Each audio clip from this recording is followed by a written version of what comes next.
Welcome to the Extra Mile podcast for bar exam takers. There are no traffic jams along the Extra Mile when you're studying for your bar exam. And now, your host, Jackson Mummy, owner of the Celebration Bar Review. Well, hey, everybody. Welcome to episode 257 of the Extra Mile podcast for bar exam takers. This is your host, Jackson Mummy. Glad to have you with us today. We're here, as always, to talk about how to make the next bar exam your last bar exam and to show you an effective and affordable step-by-step program that will help you pass the bar exam. So we're really glad you're with us today. Thanks for being here. If this is your first time on the podcast, again, welcome. We're really glad to have you join us. Come to you every week about this same time in both video and audio format. So if you'd like to watch this video, you can do that by going to celebrationbarreview.com/257. That's the episode number. Or you can listen to the podcast on Apple iTunes, Spotify, iHeartRadio, radio.com, and a lot of other places. So lots of different ways to get your podcast fix as it comes to the bar exam. Well, as this episode is coming to you, we're now around 40 days, a little under 40 days until the July 2019 bar exam. And I know that people that are preparing for that exam are really locked in and working diligently and making, I hope, great progress towards their studies. I actually thought in today's episode, I'd focus a bit more on those of you thinking now about the 2020 exams. And the subject today is a difficult one, frankly. A few years ago, I recorded a video on YouTube called The 5 Groups Who Will Never Pass the Bar Exam. I think I had just finished reading Mitch Albom's The 5 People You Meet in Heaven, and I thought, well, what the heck? And it was controversial, to say the least. It got tons and tons of response and comments, a lot of comments about my hair, interestingly enough, and I promise you it is all my own real hair. But I guess what happened is that I really struck a chord, and a lot of people were very angry at what I had said. It wasn't because it wasn't true, it was just too true, I suppose. And so there was a lot of blowback and a lot of people that said, well, why in the world would you talk about who can't pass the exam? They really missed the point of that video, which was to talk about how you get out of those groups so that you can pass the bar exam. Well, as I was going back through the archives this week, I came across that video and I saw all the comments again, and I was like, oh man, do I really want to go down this road? And I don't know, for some crazy reason, I figured, well, let me re-record that video and see if I can update it a little bit and talk about whether or not it's still true. Are there still 5 groups that won't pass the exam? And my conclusion today is even more so that there are some categories and circumstances in which some people are not going to pass the exam unless they get out of that group or that condition or that mindset. And I think it's more true today because the pass rates are even lower today than they were several years ago when I first recorded that video. So in today's episode, I'm going to share with you that new video that we've just released about the 5 groups that will never pass the bar exam. Now, I want to be clear. I am not in any way trying to degrade or depress or anger or upset anyone. My goal here is simply to point out some truths about the test. And if you happen to fit into one of these groups, then I think you have to decide, how can I get out of it? What can I do differently? And that's really the purpose of this message. Now, when it comes to talking about what to do differently, before we jump into the meat of today, I want to remind you that this podcast, as always, is sponsored by our free webinar. It's this Thursday at 7 p.m. and it's titled, Do Something Different, Make the Next Bar Exam Your Last Bar Exam. This is a look at the 4 steps that successful bar takers follow. It's in their own words. It's got lots of testimonials and case studies, but lots of content about what you have to do to be successful on the bar exam. It's completely free, but you do need to register in advance. And you can do that by going to the show notes here on the video or audio page, or by going to celebrationbarreview.com/webinar. Again, it's Thursday night at 7 p.m. Really encourage you to attend and watch and participate. I think you'll find it's incredibly valuable and helpful as you start thinking about your exams in 2020 or beyond. All right. Well, I don't think I should wait any longer. I'm going to live dangerously here and re-record this message, put it out there for you. I hope you'll take it in the spirit in which I've offered it, which is simply to say that if you find yourself being described in one of these groups, it doesn't mean that I think you will never ever pass the bar exam. It's just you're going to have to make some changes in order to pass. And so I want to be able to give you that guidance and opportunity, and I hope that you'll appreciate that. So with that, let's go ahead and jump into our message of the 5 groups of people that will never pass the bar.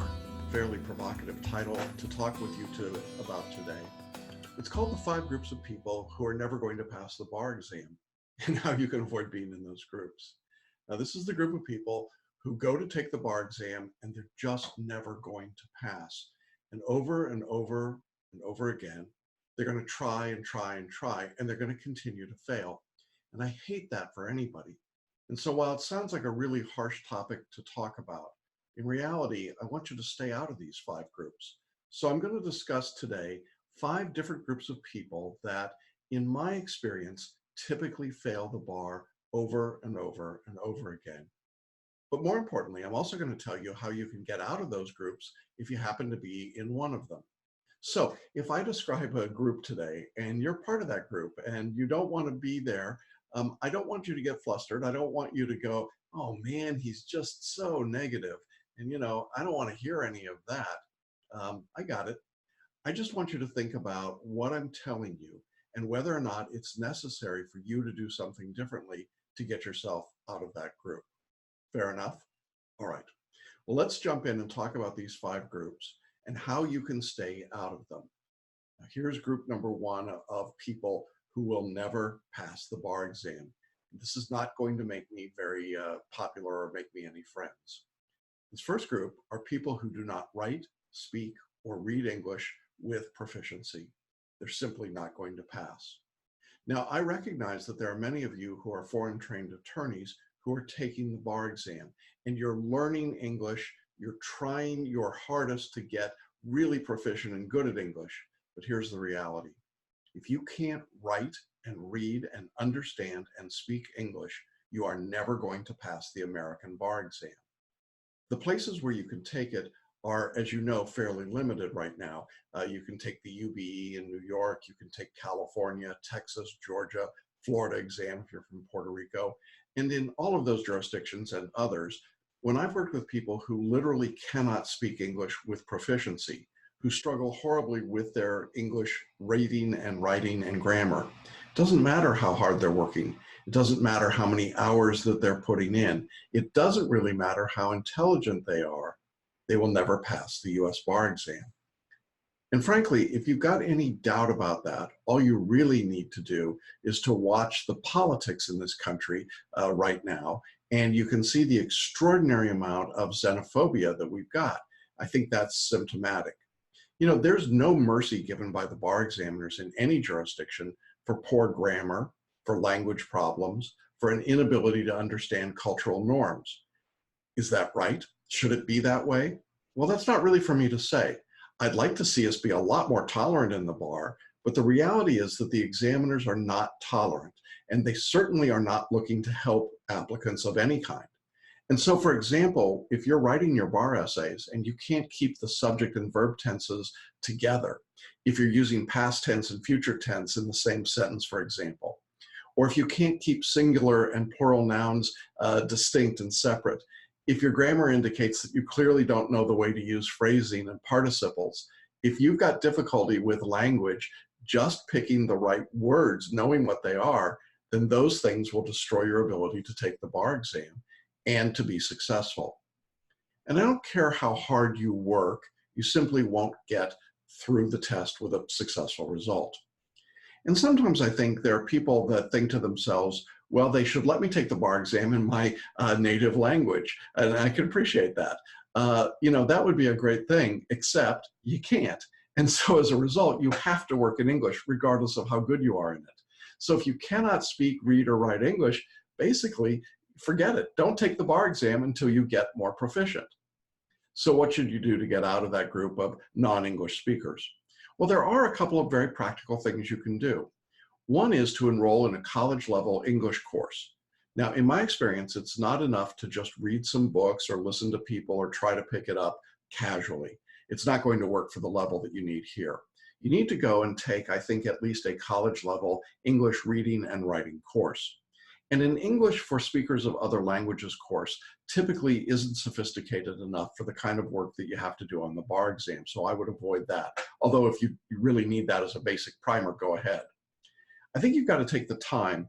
And what that means is it might be a semester, it might be a year that you have to delay your bar, but you need to do that rather than going through the trauma of taking the exam. The second thing think you've got to do is you need to put yourself into what I describe as the English only bubble. What I mean by this is you need to speak English, you need to read English, you need to write English, you need to think in English. In fact, you probably need to dream in English.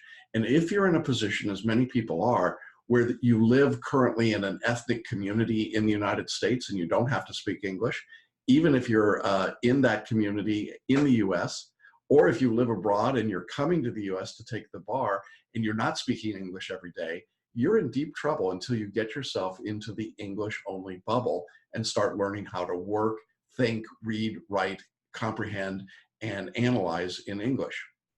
Now, there are some great books available on reading and speaking and writing English for lawyers. One of my favorites, and I think the best, is called Culture to Culture by Professor Jill Ramsfield. Jill is a friend of mine and my mentor, and she's done a terrific book for foreign attorneys. There's also the book, The Elements of Style by Strunk and White. It's a great classic primer on English writing, and those are two good books. So you need to look at those things. But look, if you're not able to speak English comfortably, if you can't read English or if you can't write English, then do the right thing. Sit out of the bar exam for a while and wait and become more proficient in those skills. Because frankly, in my experience, and right now, given everything that's going on in the bar and in the country generally, it's been my experience that you simply don't have much of a chance to pass the exam. Well, that's kind of a bleak number one item, but the truth is, with time and practice, you can get out of that group, even if you had never spoken English before. And we've got lots of people that have done that. And if you're in that group to start with, get out of it. Go ahead and get proficient. Well, the second group that we want to talk about is an opposite extreme. I mean, the foreign attorneys I've met tend to be very hard workers and very diligent.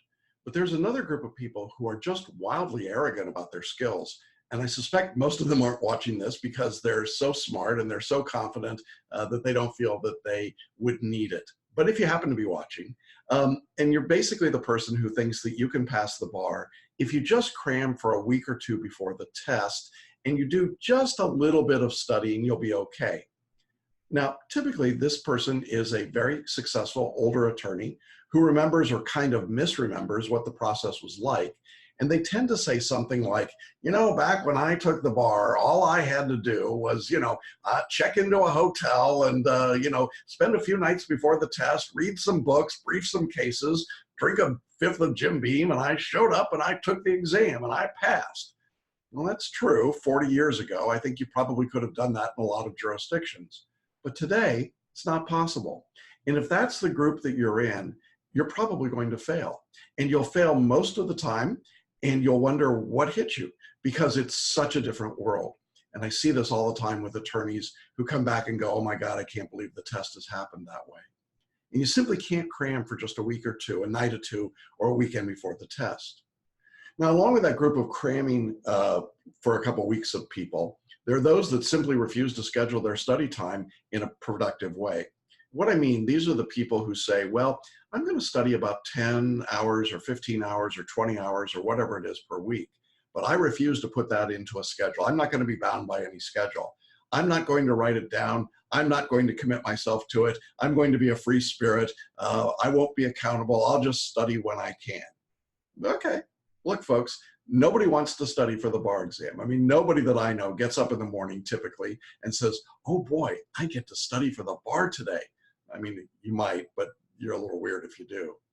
The reality is, if you think that you're going to be able to just casually study, to just show up and do a little bit of work, and somehow magically the moment will hit you and you'll go, oh, I guess I'll study today for 5 hours. That isn't going to happen. And this must be intentional. You must be intentional about what you're doing. And if you're not intentional about the way you study, if you're not putting in the hours and the work and scheduling them and being accountable for those hours, And we've talked about that in other places in our podcasts and videos. We talked about accountability and the need for it and measurement. But if you're not doing those things, then you will never pass the bar. I promise you, you simply cannot. For this second group, you cannot casually stroll into the bar exam or casually study for the exam and pass it. It just isn't going to happen. And all those brilliant old law partners who wander through your office and go, I don't know what the problem is with the bar because it was so easy back when I took the bar in, 70 or 80 or 60 or whenever. Really, it isn't that world anymore.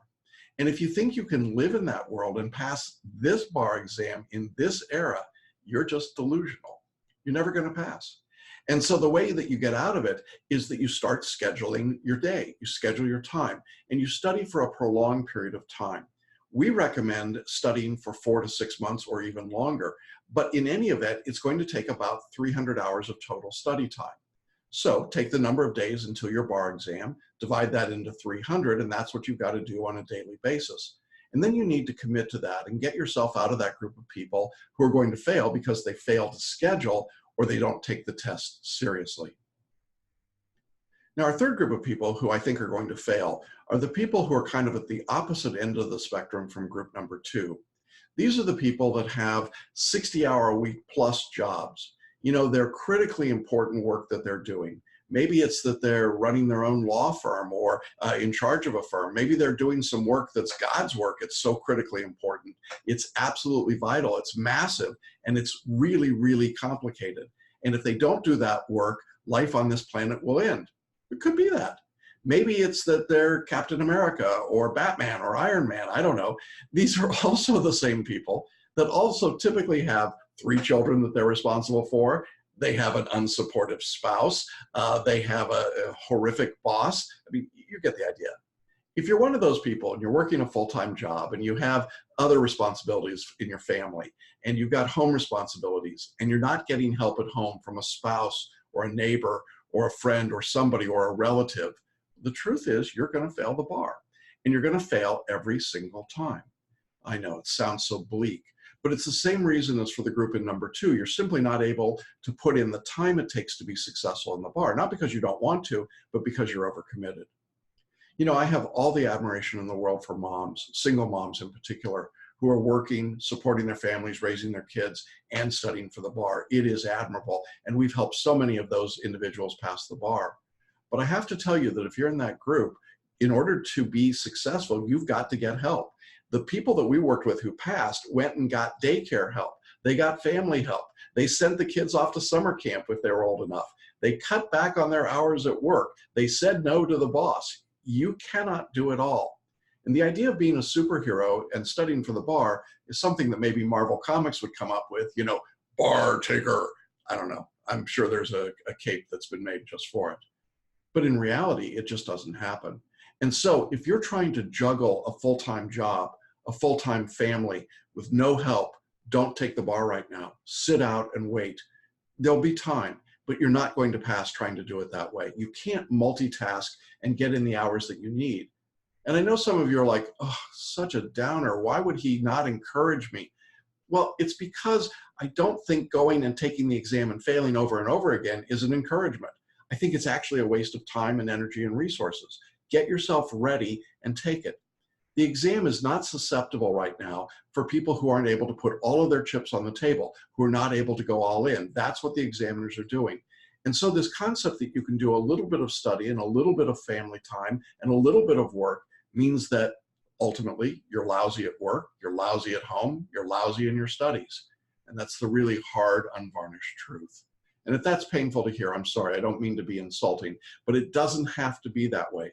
What you have to do is to make the choice about what's most important to you. And if it's your job or your family or your spouse or your community, whatever comes ahead of the bar, then that's fine. But for some season in your life, the bar exam will have to move way up on that list in order for you to be successful, in order to have the time to study. And so when people tell you, oh, well, you can do it all, just lean into it, raise the kids, do it all, be the superstar at work. When they're taking their hour-and-a-half nap each day at home, the kids, you'll be able to study. That's not going to happen. It's just not going to happen. And that's our third group. And it breaks my heart because I know you're trying so hard, but really it might not be the right season. Well, group number 4 is probably going to irritate most of you that are watching, because I can bet that many of you, if not most of you, have already bought into this. And I've certainly talked about it in other places. But one of the groups of people that I think will never pass the bar are the people who try to memorize as their primary study approach. Oh, that's a hard one, isn't it? If your entire strategy for studying for the bar exam is, I'm going to memorize all the law, it won't work. Here's why. Number one, you just can't do it. I have never in my 30 years met anyone who told me my great strength is that I can memorize everything. I've never heard it. Now, in fact, what I really hear most of the time is exactly the opposite. People will tell me I'm not very good at memorization, and yet those same people go on to say, so what am I going to do? Well, I think I'm going to work on learning how to memorize. Why? It's not the skill that's tested on the bar exam. It's not rewarded on the exam at all. It doesn't have any basis in reality. Memorization is just part of a mythology that you've heard about how you pass, and it's got no real connection to what works or doesn't work on the bar or in real life.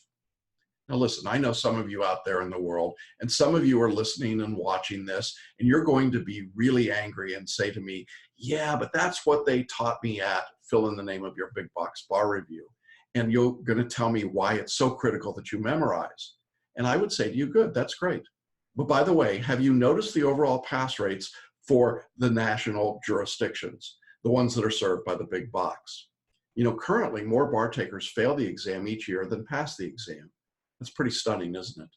Most people take those big box courses, and most people try to memorize, and most people fail the bar exam, and they fail repeatedly.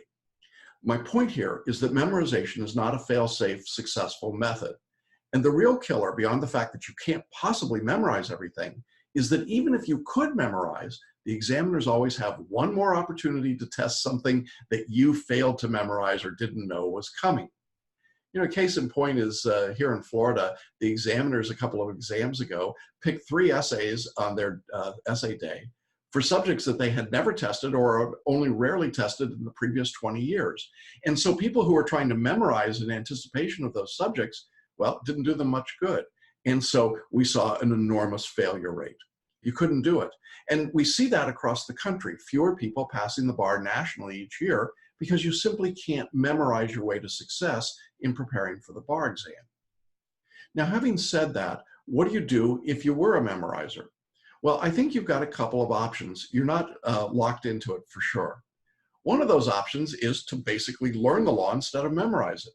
You need to know the law, but knowing the law comes from understanding how to use it in context.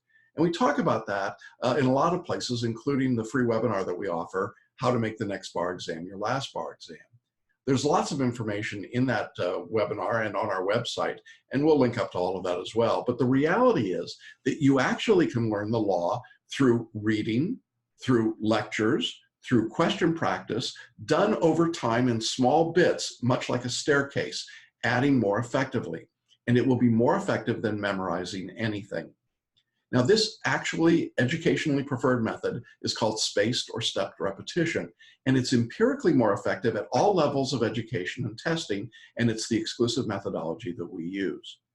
And if you've been thinking about memorizing and memorizing and memorizing, if you're making flashcards and mnemonics and checklists, really what you're doing is wasting your time and your energy.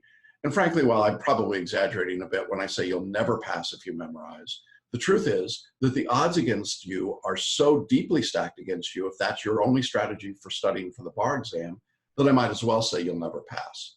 It's just not going to work for the majority of people. And yet it remains a pervasive myth of how to study. So I just want to tell you that if your goal is to memorize and to keep doing that over and over again, we'll probably see you at the next exam because the odds are so badly stacked against you. And you've simply got to get out of that mindset.